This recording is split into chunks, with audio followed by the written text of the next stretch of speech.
Hello, my name is Jenna LaForgia, and this is my health fair presentation on ulcerative colitis, which is a disease of the immune system. So, what is ulcerative colitis? It is a chronic, debilitating autoimmune disease that is also known as inflammatory bowel disease, or IBD, and it causes long-lasting inflammation and ulcers or sores in your digestive tract. Ulcerative colitis affects the innermost lining of the large intestine, colon, and rectum. The disease can range from mild to severe, can be diagnosed as acute in the beginning, and can also progress to being a chronic illness. This image in the top right corner of the screen shows all different types of ulcerative colitis. The symptoms of ulcerative colitis include rectal bleeding, abdominal cramps, abdominal pain and cramping, rectal pain, diarrhea with blood or pus, rectal pain, urgency to defecate, inability to defecate despite urgency, weight loss, and fatigue. The prevalence and incidence of ulcerative colitis in the United States of America, specifically in 2015, an estimated 1.3% of United States adults, which equals out to approximately 3 million people, reported being diagnosed with IBD, which includes ulcerative colitis and Crohn's disease. These statistics shows that from the CDC website, the disease is relatively common. This was a large increase in the incidence of the disease from 1999, which reported 0.9% or 2 million adults in the U.S. being diagnosed with the disease. This slide just shows some more prevalence or incidence of the disease in the U.S., and it just shows some really striking statistics about ulcerative colitis in the U.S. So people from 15 to 35 is usually the age range that the disease is diagnosed, for example.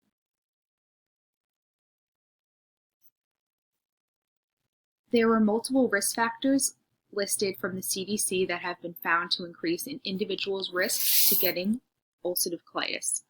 Some of these risk factors include being aged 45 years or older. Hispanic people and non-Hispanic white people are more common to getting the disease, living in poverty, and living in suburban areas.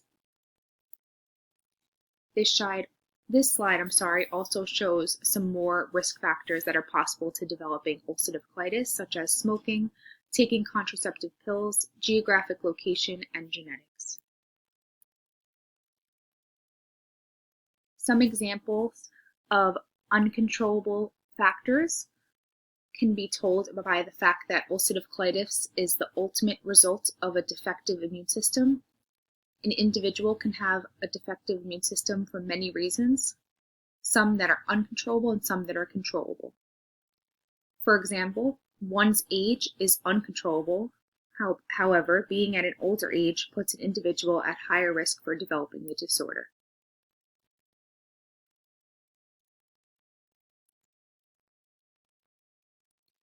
One important controllable protective factor involved with not developing ulcerative colitis would be getting colonoscopy regularly, which is the main way to detect the onset of the disease. This is especially important for individuals over the age of 40 and for anyone with a genetic predisposition to the disease or the disease in their family history. Another important controllable protective factor would be for anyone who is able to find out more about their genetic or family history regarding the illness.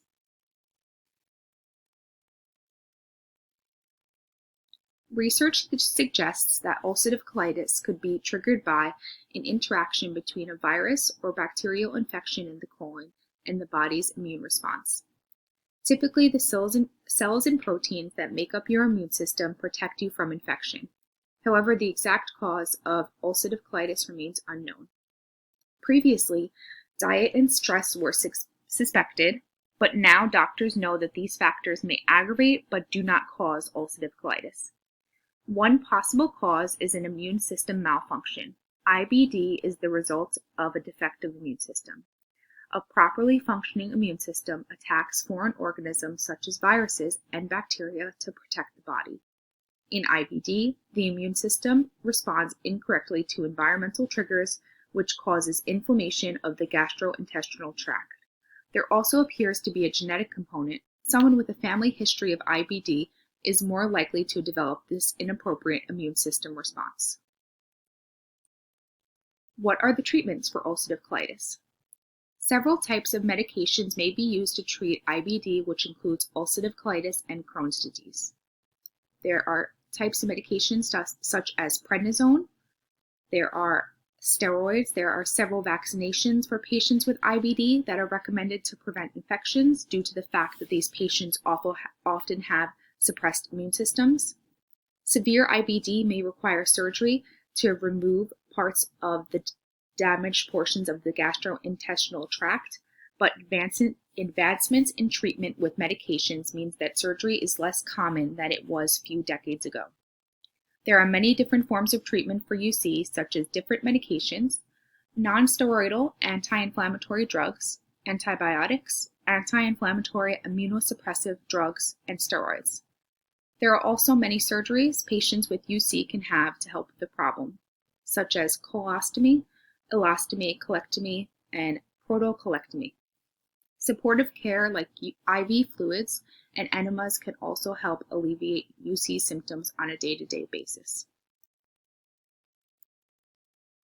This image just shows a typical following protocol for what any patient with a simple, plan for ulcerative colitis will take. So that's usually what they will follow, the plan to treat their UC. That's, it'll start with the aminosalicylates, go to steroids, and end with a colectomy.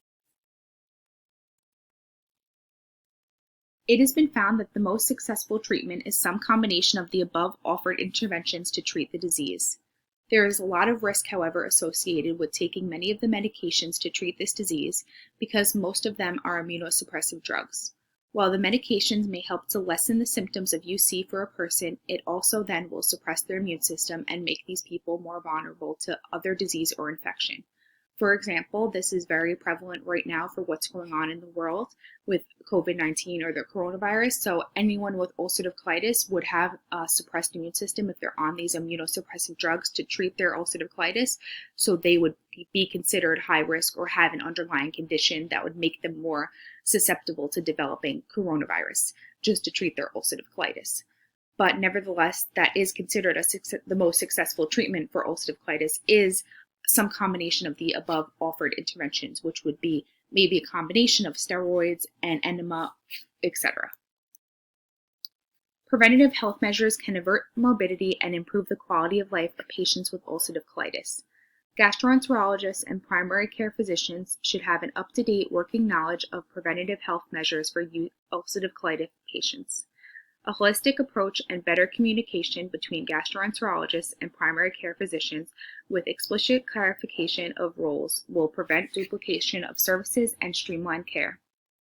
Another preventative measure that ulcerative colitis patients can take to improve their quality of life would be to stop smoking if they do smoke at all. Any smoke or nicotine intake only lowers the patient's immune system further. That was all for my presentation. Thank you so much for listening. And that is all. Thank you so much.